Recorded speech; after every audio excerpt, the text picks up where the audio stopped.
Ideologi Islam jika menjadi sebuah gerakan, ajaran Islam jika umatnya bersikukuh bangkit bersama Islam, dia akan menjadi kekuatan yang tidak tertandingi. Bukti sejarah Parsi dan Roma di usia 30 tahun keislaman rontok negara dua negara adik kuasa, Parsi dan Roma.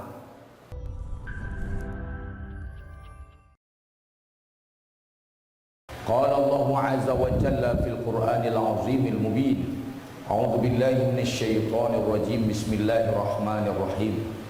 Wallazi ba'atsa fil ummiyina rasulan minhum yatlu 'alaihim ayatihi wa yuzakkihim wa yu'allimuhumul kitaba wal hikmah wa in kanu lafi dhalalin mubin. Shadaqallahul azim.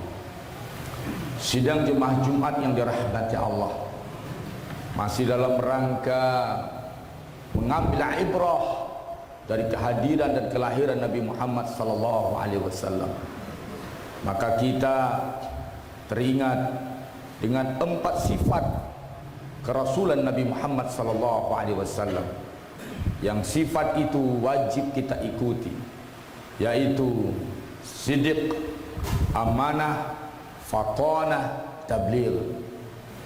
Sidq artinya jujur, lawannya adalah kizib, mustahil. Sifat mustahil bagi Nabi adalah kizib. Yang kedua amanah, sifat wajib bagi Nabi, mustahil bersifat khianat. Amanah dan tidak khianat. Kemudian fatanah, cerdas, maka mustahil Nabi bersifat jahil. Kemudian tabligh, menyampaikan, mustahil Nabi bersifat kitman, yaitu menyembunyikan. Ini 4 sifat yang wajib dan 4 sifat yang mustahil bagi Nabi sallallahu alaihi wasallam. Hamba Allah yang dirahmati Allah, sifat yang pertama adalah sidq, jujur. Ini sifat yang kalau kita pakai, telah dipakai oleh Rasulullah sallallahu alaihi wasallam di dalam menghadapi gerombolan jahiliyah, sifat manusia jahiliyah. Nabi wajib mendakwahi mereka. Apa kekuatan, bagaimana cara yang dipakai oleh Rasulullah sallallahu alaihi wasallam menghadapi kaum jahiliyah, menghadapi gelombang kejahatan, bicara jujur di tengah orang jahat, bicara jujur di tengah orang-orang yang jahil. Maka Rasulullah sallallahu alaihi wasallam menghadapi jahiliyah dengan sifat yang pertama, yaitu sifat yang jujur, sidq. Sehingga ternyata sejahat apapun manusia, sehebat apapun tingkat kejahatannya, yang hatinya, nalurinya tetap mengakui kejujuran. Jadi sidang jemaah, kemanapun kita pergi, sejahat apapun manusia, maka senjata sifat kejujuran akan tetap mengalahkan orang-orang pendusta, penjahat-penjahat, penipu, gelombang jahiliyah. Sidang jemaah Jumat yang dirahmati Allah, maka Rasulullah sallallahu alaihi wasallam suatu hari mendengar kehadiran Rasulullah sallallahu alaihi wasallam. Heraklius, kaisar Romawi, ketika itu mendengar kehadiran Rasulullah. Dia adalah ahli nujum, tukang telaah ramalan bintang. Kaisar Romawi, presiden, raja negara adikuasa. Di zaman Nabi muncul ada 2 negara adikuasa, yaitu Romawi dan Parsi. Raja Romawi ketika meramal bintang, ketika itu dia katakan akan muncul raja bersunat, akan muncul raja bersunat. Dia resah, dia kumpulkan para orang-orang hebat di sekitarnya. Siapa di dunia ini kaum yang bersunat? Tetapi para penasihatnya mengatakan, yang bersunat itu adalah Yahudi. Bagaimana cara menghadapi mereka, kata raja, kata Kaisar Heraklius, kata mereka, bunuh saja semua Yahudi itu. Sidang jemaah yang dirahmati Allah. Tetapi Heraklius orang cerdas. Maka ketika itu dia belum puas, bukan Yahudi dalam prediksinya. Maka dia panggil ketika itu Bani Ghassan. Bani Ghassan yang di Syam. Maka ketika itu sidang jemaah dirahmati Allah, tangkap orang ini, buka celananya, periksa bersunat apa tidak. Ternyata bersunat. Maka ditanya sama dia, siapa saja yang bersunat? Dijawab, semua orang Arab bersunat. Maka Heraklius menukikkan pandangannya kepada gerakan yang terjadi di tanah Arab. Maka terdengar munculnya seorang Nabi Muhammad SAW.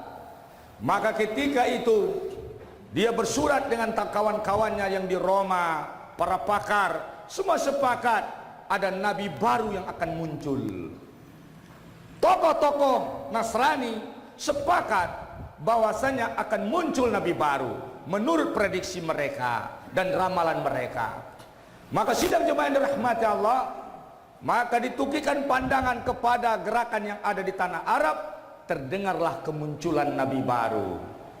Maka ketika Abu Sufyan dengan kafilahnya berdagang ke Syam, diundang dia menghadap kepada Kaisar Romawi Heraklius.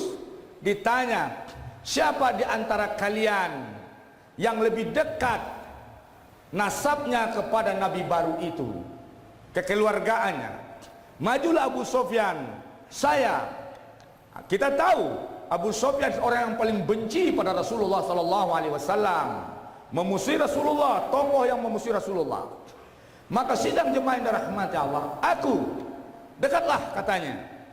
Kemudian sisanya dikatakan, saya mau jawab dia, jawaban dari dia, jawaban yang jujur. Kalau dia berbohong, kalian buktikan, kalian katakan dia berbohong. Maka tidak berani Abu Sufyan berbohong di hadapan Kaisar Romawi, bisa saja dibunuh kalau dia berbohong.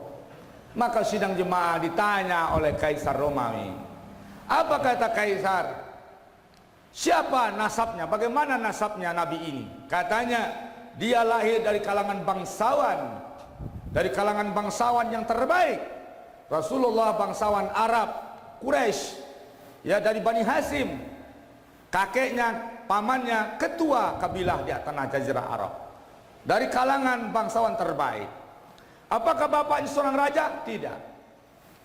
Apakah dia pernah berdusta sebelumnya? Tidak. Coba bayangkan. Apakah dia pernah berdusta? Tidak. Pernahkah dia menjadi pecundang dan berkhianat? Tidak. Terus, apakah pengikutnya ada yang murtad? Tidak. Kalau sudah masuk nggak murtad. Terus, apakah berkurang? Tidak.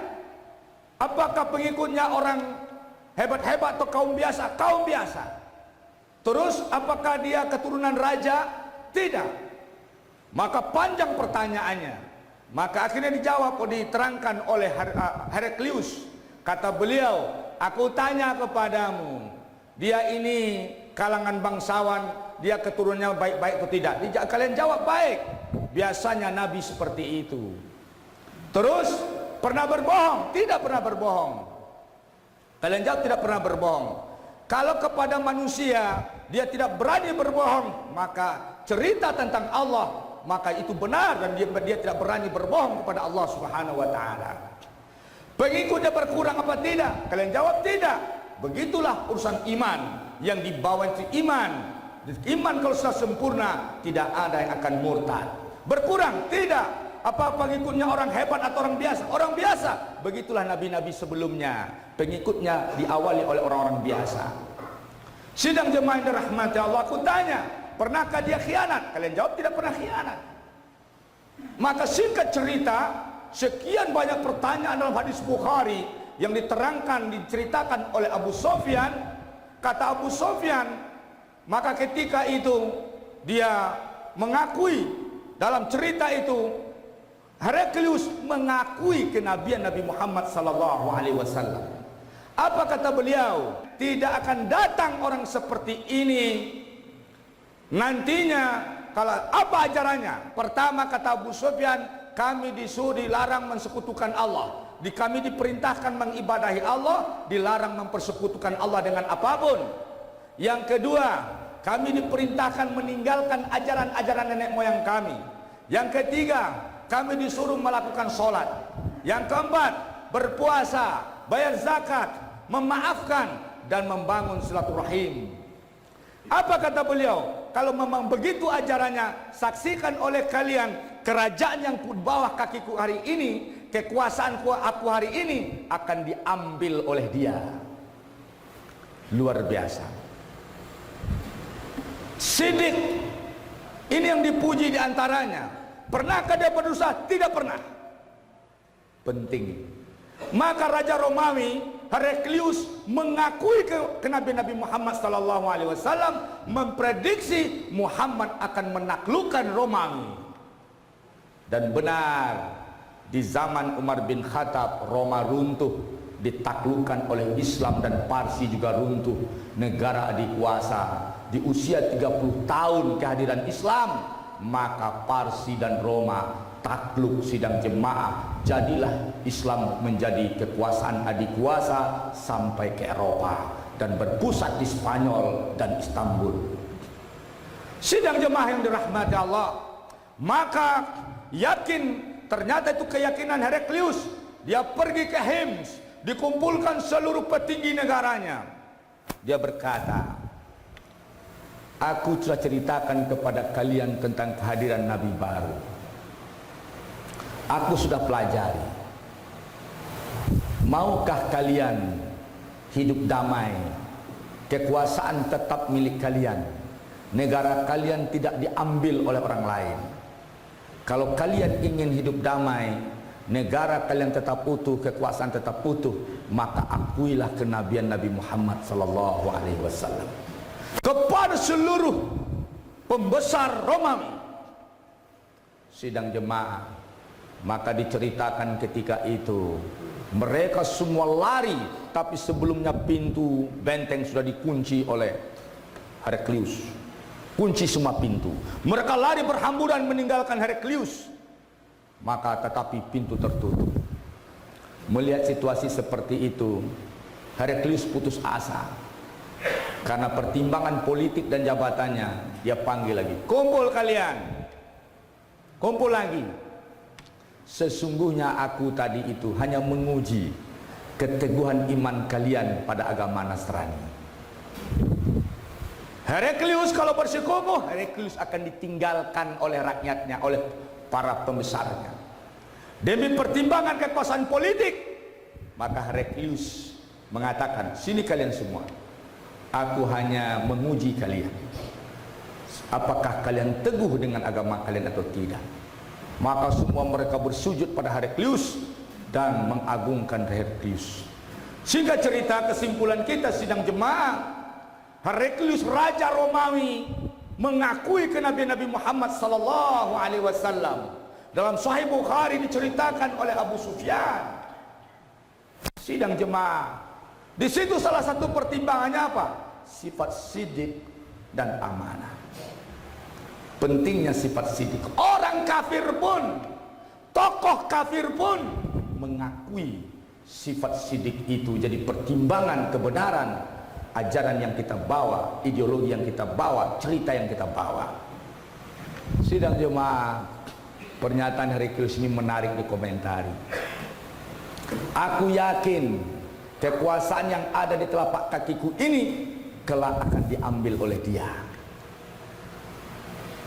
Ideologi Islam jika menjadi sebuah gerakan, ajaran Islam jika umatnya bersekukuh, bangkit bersama Islam, dia akan menjadi kekuatan yang tidak tertandingi. Bukti sejarah, Parsi dan Roma di usia 30 tahun keislaman rontok negara dua negara adikuasa, Parsi dan Roma. Sidang jemaah, tidak salah Quran punya surat Ar-Rum. Surat Ar-Rum itu surat Roma.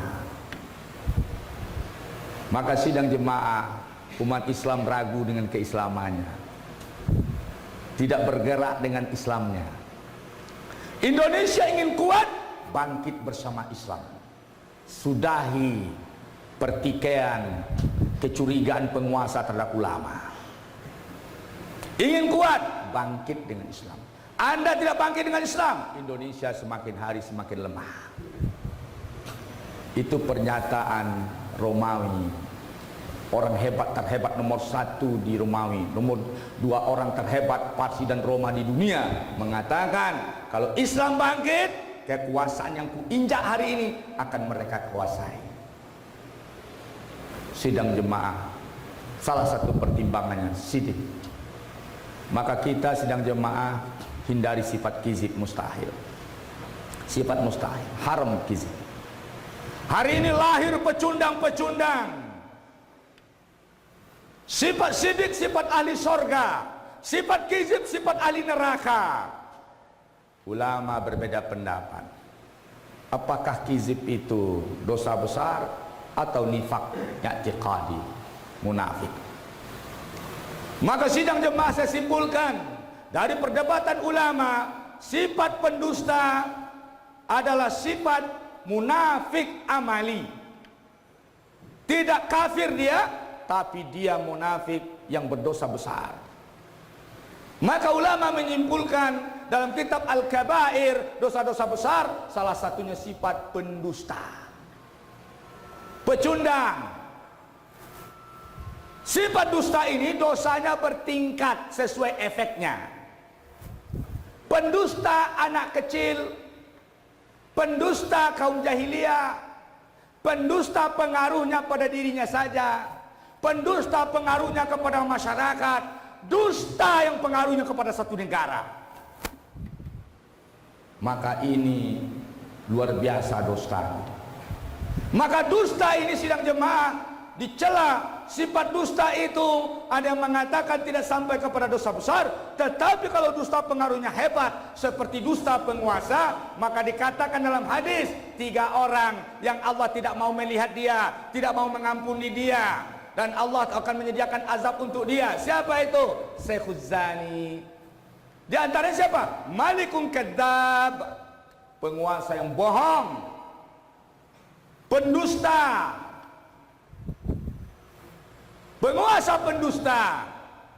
Allah tidak mau melihat wajahnya. Maka kalau di dunia ada penguasa pendusta, negeri tidak akan berkah, karena Allah tidak mau lihat wajah dia. Allah nggak mau lihat wajah dia. Pendusta. Sidang jemaah, Malikum Kadzab, nanti dimasukkan ke dalam neraka. Berusahalah Anda mencari pemimpin yang juga mimpi surga. Hamba Allah yang dirahmati Allah. Sifat kedua, fatana, amanah. Lawannya khianat. Khianat, ingkar janji. Khianat, menghancurkan apa yang diamanahkan, memberikan amanah kepada yang bukan ahlinya. Jika ada Anda lihat Anda sebagai seorang presiden misalkan, terus Anda angkat menteri yang tidak sesuai dengan porsinya, yang dia tidak bisa pegang amanah itu, Anda khianat. Anda khianat. Itulah khianat. Yu'tamanu, dikatakan dalam hadis, nanti akan datang penguasa, yusaddiqu fil kadzib, dibenarkan yang bohong. Kemudian wa yukadzibu fis sidq, as-sadiq, yang benar dianggap bohong, yang bohong dianggap benar. Yu'tamanu fil khain, diberikan amanah kepada pengkhianat. Wa yukhawwinu fil amin, dikhianati orang-orang jujur. Hadis sahih. Hati-hati dengan sifat khianat. Tapi ada orang yang senang dikhianati. Sidang jemaah yang dirahmati Allah, sifat berikutnya fatana, cerdas. Nabi itu cerdas. Anda tidak tahu kecerdasan Rasulullah sallallahu alaihi wasallam. Abu Nu'aim bin Abdillah masuk Islam. Di awal Islam katanya, sembunyikan Islammu, jangan kau sebut sama orang. Rasulullah punya intelijen sejak awal. Umar ngamuk akan melabrak Rasulullah, dicegat oleh Abu Nu'aim bin Abdillah. Mau kemana engkau Umar? Aku mau melabrak Muhammad. Dia telah bikin kacau di Jazirah Arab ini, pecah belah. Kenapa? Terus apa kata Abu Nu'aim? Abu Nu'aim seorang muslim, tapi Umar menganggap masih kafir karena Nabi kadang sembunyikan. Abu Nu'aim fikir, ini Rasulullah akan dilabrak oleh Umar. Bagaimana cara mengalihkan dia? Wahai Umar, kau sibuk marah sama Muhammad, tapi kau lupa adik kandungmu Fatimah dengan suaminya, dengan anak pamanmu sudah masuk Islam, ikut Muhammad. Kau urus dulu itu, jangan kau urus orang lain. Marah dia, akhirnya tidak jadi ke tempat Nabi, dia pergi ke tempat adiknya. Umar buru-buru ngasih tahu Rasulullah sallallahu alaihi wasallam, maka dilakukan persiapan menanti kedatangan Umar, dan Umar datang untuk bersyahadat. Cerdas. Perang Badar, orang kafir dilihatnya ketika datang di Madinah, di mana posisi pasukan Muhammad. Dan kemudian dia mencari posisi yang tepat. Dilihatnya onta, taik onta, diremasnya oleh Abu Jahal, ada di situ biji korma. Abu Jahal berkata, ini bukan onta Mekah, ini onta Madinah. Tapaki jejak onta ini pasukan Muhammad. Cari posisi kita yang tepat. Perang intelijen. Kemudian Rasulullah juga ingin tahu berapa kekuatan kafir Quraisy. Datang orang yang tukang masak bolak-balik jemput air, ditangkap oleh sahabat, diintimidasi, dipaksa, nggak mau ngaku. Berapa jumlah kafir Quraisy? Nggak mau ngaku. Kata Muhammad, tenang. Nabi Muhammad sholat. Setelah sholat, tenang kalian sini. Enak, kamu tukang masak? Iya. Berapa ekor engkau menyembelih onta sehari? Lebih 10 ekor. 10 ekor atau lebih kurang. Kata dia, sudahlah, baliklah.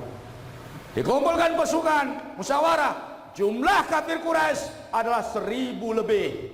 Kenapa? Karena dia menyembelih onta 10 ekor dalam sekali makan. Dan kita cuma 313. Maka diatur strategi menang dengan pasukan yang sedikit, dengan keahlian strategi dan kecerdasan intelijen Rasulullah SAW. Terakhir, tabligh. Wajib semua kita tabligh, berdakwah. Bawa Islam kita dengan perangai kita, dengan tingkah laku, dakwahi orang dengan tingkah laku kita, dengan menyadarkan mereka, mencerdaskan mereka, membangun narasi. Tabligh, Nabi menyampaikan, Nabi tidak ada kitman. Haram Nabi menyimpan sesuatu. Jadi kalau ada orang mengatakan ini khusus dari Nabi, yang lain tidak dapat, tidak boleh. Semua kajian Islam terang, tidak boleh kitman. Haram dan mustahil kitman.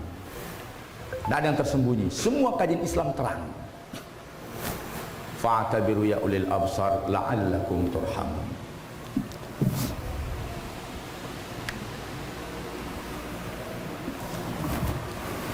Alhamdulillahi rabbil alamin. Asyhadu an la ilaha illallah wa asyhadu anna Muhammadan abduhu wa rasuluhu la nabiyya ba'da. Ibadallah, usikum wa nafsi bittaqwallah, faqad fazal muttaqun. Qala Allah azza wa jalla fil Qur'anil azimil mubin, a'udzu billahi minasyaitonir rajim, bismillahirrahmanirrahim. Wallazi ba'atsa fil ummiyina rasulan minhum. Dialah Allah yang telah mengutus rasul dari kalangan mereka, dari kalangan ummi, kepada kaum yang ummi. Yajlu alaihim ayati, tugasnya membacakan ayat-ayat Allah kepada mereka. Wa yuzakkihim, menghijrahkan mereka dari kafir kepada mukmin, membersihkan mereka dari dosa-dosa. Wa yu'allimuhumul kitaba wal hikmah, mengajarkan kepada mereka Al-Quran dan hadis. Wa in kanu lafi dhalalim mubin, walaupun sebelumnya mereka berada pada kesesatan yang nyata. Allahumma shalli ala Muhammad wa ala ali Muhammad kama shallaita ala Ibrahim